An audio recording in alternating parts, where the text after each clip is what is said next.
Well, cramped quarters, let's face it, space in New York is a hot commodity. So if you feel like your kitchen or bathroom has been designed inside of a box, we're going to show you how to make the most of the space when it comes time to renovate. Joining us this morning with some advice, founder and owner of Knockout Renovation, Keith Steyer, and Knockout Renovation's chief designer, Jennifer Millis. Thanks for joining us, folks. Thank you. Good morning. Before we get to the specific suggestions you guys have, what's the most important thing to keep in mind when you're beginning a project like this? Is it the cost, what you want to do? I'd say over-renovating is probably not a good thing, but you certainly want to plan it out well in advance. Like anything else, Greg, thinking it through, having a great design, and pricing everything out in advance is going to give you a great end result. Keep it simple. Let's take a look at the kitchen first. You guys have some great suggestions if you have a small space, and I guess the first thing is you say maybe knock out a wall or create a window space in your kitchen. Yeah. Why is that important? Well, one of the most dramatic improvements you can make to a space is to take out, especially in a small space, is to take out the wall between that space and the adjacent room, especially in the case of a kitchen. It not only gives you more of an open layout, but also it tends to give you more counter and cabinet storage space as well. And then an obvious thing is use smaller appliances in the kitchen, but are they hard to find? Do they cost a lot more money, Jennifer? They do tend to cost a little bit more money.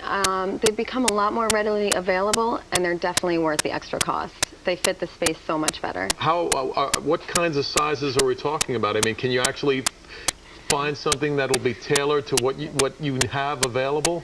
For the most part, you'd be surprised how small certain things can come, like refrigerators 18 inches wide, dishwashers 18 inches wide. It sounds a little funny, but they definitely look great once installed. And the other thing, I guess, just common sense with your cabinetry. Keep it simple, and you can also find smaller cabinets to put in your kitchen as well. Absolutely. Yes. There's a myriad of products, both stock and custom, that are available to the consumer market these days. So you can do just about anything if you know what's available. Let's go to the bathroom now. What kinds of things can we do there to save space and make it look like a bigger area?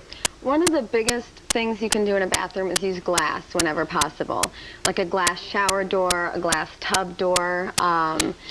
It just stops your eye from having that visual wall that a shower curtain creates and opens up more precious space in a bathroom. And another suggestion you guys have is recessed shelving. Talk about that. Absolutely.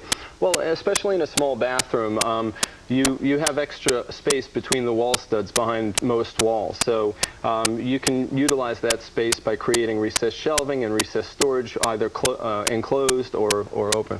And they have created also wall sinks that can go into the wall and take up less space as well? Yes, anytime you can, wall mounting a sink or vanity is also a great idea because it's the same concept. You have more visual space, the floor is open and seems larger and is easy to work with. Let's talk about some of the things we have here. I guess these are these backsplashes for your kitchen. Why would these work better in a smaller space?